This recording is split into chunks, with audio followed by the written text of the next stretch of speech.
All right, guys. So, um, I've been watching kind of our progression on factoring, and I've seen kind of where we're at, and I've noticed that we are struggling a little bit with our factoring when it comes to polynomials or trinomials, for that matter, that don't have that leading one as our center factor. Um, so factoring trinomials, and we're going to go with a day 3, if you will. Really, I think it's just the second day with a little bit of practice. Okay. But I am going to show you kind of another approach. So just to review, right? In factoring a trinomial, remember the ax squared plus bx plus c is our standard form. And we're always looking for factors of C that combine for B. Okay, and that's always true. Oh, that's going to be a lowercase b. That is always true as long as, right, A is a 1. So as we kind of look at some examples, right, we have something very, very simple. We'll go with x squared minus 6x, x plus 8. Okay. And so factors of 8 that are going to add up to 6 or combine to 6. Now, the fact that it's a -6 will play a role in our decision, but we have to think of all the different combinations to make 8. And so there's 1 and 8, which when combined together are either going to give me a 7 or a 9. And so that's definitely not our combination. We're not looking for a 1 and an 8. So we have to kind of go beyond that. So what about 2, right? Well, we have 2 and 4, which when combined can give me a 6 or a 2, depending on if we're adding them or subtracting. Well, I want a 6, so 2 and 4 it is, right? And then I have to kind of expand. Now I know this is the case because, right, x times x is the x squared that I'm looking for every time. So how do I get 8? Well, I know I'm going to be working with a 2 and a 4. And so those are going to be my combination. Now to get a -6, when I add those together, I'm going to need a -2 and a -4.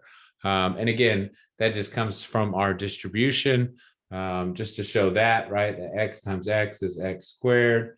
And then I have x times -4, which is -4x. And then -2 times x, -2x, -2, -4, that's my +8.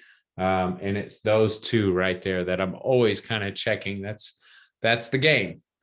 Okay. And so as we look at kind of the further examples, one of the ones that we had was going to be, so example 2, one of the ones you had previously was 6x squared minus 5x minus 4. And so we had to kind of play the game, but not only were we playing the game with factors of 4, now we had to combine that with factors of 6. And there's limited factors to 6 as there is limited factors to 4. So you've got, 1 and 6 and 2 and 3. And then you've also got 1 and 4 and 2 and 2. And that's really all the combinations, right? And so now we're playing the game of, do I use these factors for 6 with these factors of 4, or these factors of 6 with these factors of 4? How do I combine, right, these different things to give me a 5? And so that becomes a little difficult for some because, right, we just can't see the combination. If I do a 2 and a 1, right, that's 2, and then that's 3 and 4, that's 12. So that's either 2 and 12 making 14, or 2 and 12 making 10. in which case, right, I don't get the 5 I wanted. So there's a lot of different methods to playing around, and hopefully you got to the point where you said, oh, well, 2 and 4 make 8 and 3 and 1 make 3. So 8 and 3 is an 11, or it's a 5. And lo and behold, there you go, right? There's your combination. And so you could get to, I know I'm going to be using, right, a 2 and a 3x to make the 6x squared. I know I'm going to be using the 1 and the 4, but very important, I need that 4 to play with the 2 in the middle. So I'm going to put that 4 over here, which means I'm going to put the 1 here. I need that to be a -8 and that to be a +1. And that can be very difficult, right, for some of us, okay? And so today we're going to explore a different approach for these problems. And it really does help us in just getting to the final result. Now, that approach for us has a name, and it's not a popular approach as far as upper level mathematics, but it does work very, very well for algebra and even algebra 2 in solving these kind of problems. Okay, so we're going to be talking today about the slip and slide. Okay, the slip and slide method.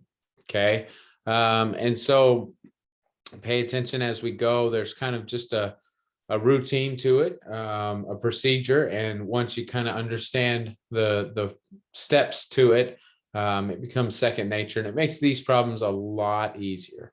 Okay, no matter what numbers are thrown at you. Okay, so step 1, okay, for a slip and slide method, we are going to take A and multiply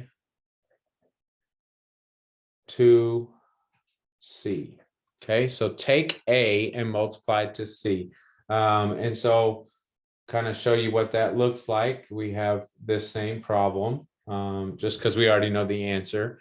And we're going to take the A value of 6, okay, and multiply it with C. In essence, creating a different trinomial, okay? And we're going to kind of set it aside and remember it. So we're going to take that 6 and multiply it with that 4, okay? And so I want to remember that I used a 6, okay?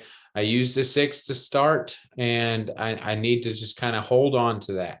But to get our new result, right, we've got x squared minus 5x minus 24. Okay, that's our new trinomial. Okay, step 2 is going to be to factor the new trinomial.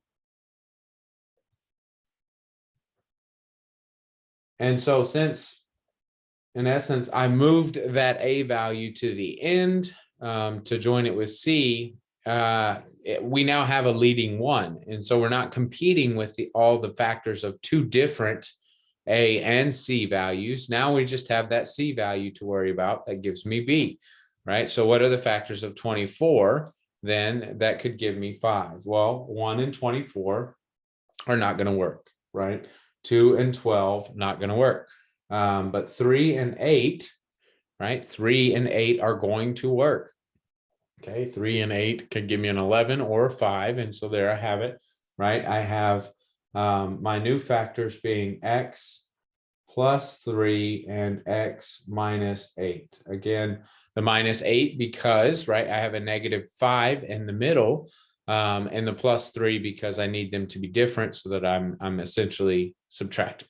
Okay, so there we have, right, our new factors, but these aren't the factors to the original trinomial. These are the factors to the made up trinomial from the slip. And so this is called the slip. And so now that we've performed the slip and we've factored, step 3 is to slide and simplify. Okay, slide and simplify. So what I'm essentially going to do, all right, is I've got x plus 3 and x minus 8 are my factors. Okay, so there we have it, right? We have those factors for my trinomial, and I'm going to slide the 6 back into the equation, all right? And the way I'm going to do that is I'm going to make that denominator a 6, okay? And so you can see I've taken that original 6 and I've placed him right into these two locations, all right? So 6 and 6. All right, so now we just need to simplify, and that is simplifying these fractions here. If they can be simplified, we're going to take them all the way down to whatever they can. Okay, so in this case, right, I would have x plus 1/2 and x minus 4/3. Okay, and since we already know what the answer is, if we go back to our original, right, notice, right, we had an original where it was 4 and 3 and 1 and 2. And some of you might catch the, when it is a fraction here at the end, what's going to happen is now we're going to push that denominator right there in the front. Okay. That denominator is going to come out front for us. Okay. So step 4 would be move denominators. Now, you're not always going to have a denominator. Sometimes things work out where when we simplify, it's just the whole value, in which case, right, we don't do anything. We just leave it as the whole value. But in this case, right, we have denominators there. So I'm moving those denominators out front. And we have our factors, okay? Now, it seems like a lot, obviously, because I'm going through each one and explaining each step, but right, it is a foolproof method of solving trinomials when the leading factor is not 1. All right, and it makes it a lot easier when you get many different values to work with. Okay, and so we'll go through just maybe 2 more examples to make sure we get some good practice with it. And as I go through the examples, what I'm going to ask you to do is I'm going to ask you to pause the video and maybe try it for yourself and then kind of see how I would work this out. Okay, so let's grab another example here. And I think, what are we on? Example number, well, this would be 3, I guess. So example 3 is going to be 12x squared plus 11x minus 5. And so if you were, again, wanting to, or if you like the idea that, well, I can just wrestle with all the different factors. I can definitely think of all the factors of 12 and all the factors of 5, and I can just wrestle with different combinations. And you're more than welcome to do that for the most part. Okay, but there is going to be a problem, 1 or 2 or 3 or 4 down the road, that A and C values are just too big. You know, you might be talking about something in the range of maybe 144 and, you know, something like 75. And so there are just so many factors to consider for A and C that it would just be a long process of trying to find the right combination. And sometimes we can stumble upon those, and sometimes it takes a lot of trial and error. So we're going to use the slip and slide method so that we can get rid of, right, all that extra. So if you want to pause it now and try it, or if you're already trying it, great. But I'm going to go ahead and work through this problem. All right. So I'm going to start with step 1, and that is taking the A value and multiplying it to the end, essentially creating this. Okay, because 12 times 5 is 60. All right, so now I'm just thinking of factors of 60, and the stronger you are, the faster this becomes. Okay. But I know 1 and 16 are not going to get me. 2 and 30 are not going to get me there. 3 and 20, I'm getting really close, right? I've got 17 and 23, but it doesn't get me there. So the next one up would be 4 and 15, and right, light bulbs should start going off. That, oh, I'm thinking about 4 and 15. Definitely, that's a 19 or an 11, depending on how you combine it. So again, right? Oh, not x squared. We have x, and there we go, right? We have 4 and 15. Those are the factors I'm going to use. I know it's a negative product here, so one's positive, one's negative, and I have a positive 11, which means that my bigger number needs to be the positive, and then, right, negative 4. So x minus 4 and x plus 15. Okay. Now, again, these are the factors of this trinomial, which is not our original. So we have to remember, what did we slide before? We slid that 12. So we need to put that 12 back in to the problem. Okay. And then again, just simplify it. And I always write out the simplification. That way, I'm sure I move the right numbers. I'm not just making a mental mistake in my head, and I'm going to divide that one by 3. So I've got 5 and 4. And then I'm going to move them out front. Okay, so 3x minus 1 is that one, and 4x plus 5 is that one. Okay, and I can, just to double check that my work is correct, go ahead and multiply these back together and just double check. Did I get everything correct? And do I end up with the correct result in the middle? Did I put the 5 in the right spot, and those kind of things? But yeah, that's going to be our process, right? The slip and slide method. So let me just kind of throw one more at you so that we can get some good practice with this, and we'll leave it there for today. All right. So let me go down. I'm going to try to find a good one. So one that might challenge us just a little bit.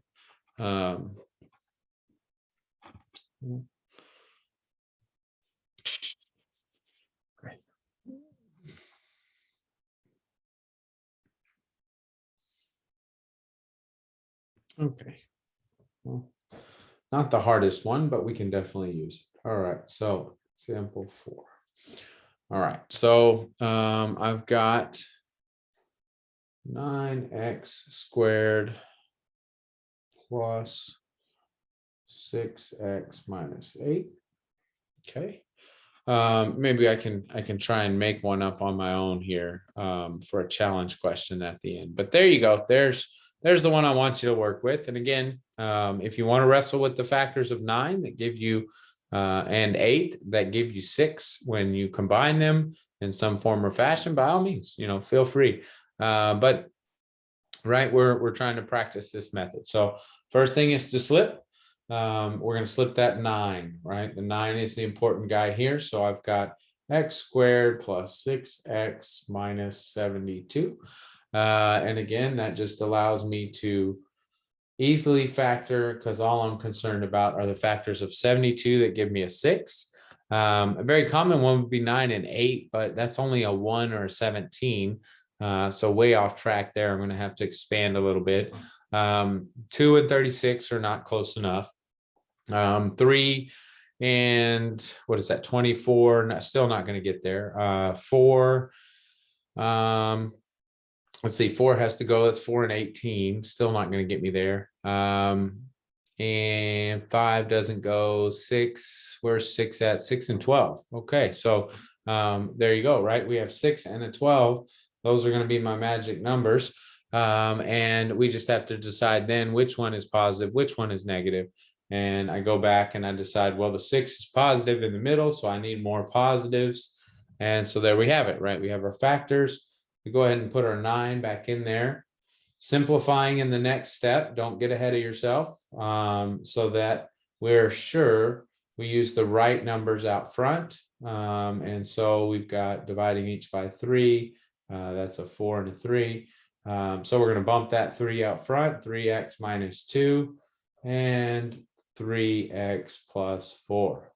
Okay. All right. So that is kind of what we're looking at. And I'm going to go ahead and try to come up with one on my own here and see if we can't stump you a little bit. So let's go with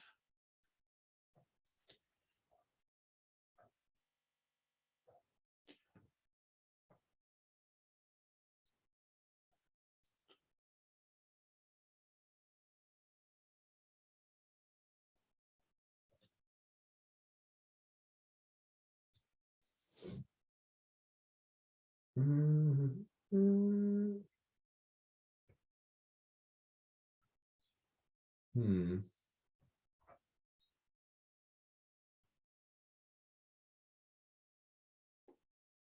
little tough when you trying to come up with it on own and using big numbers.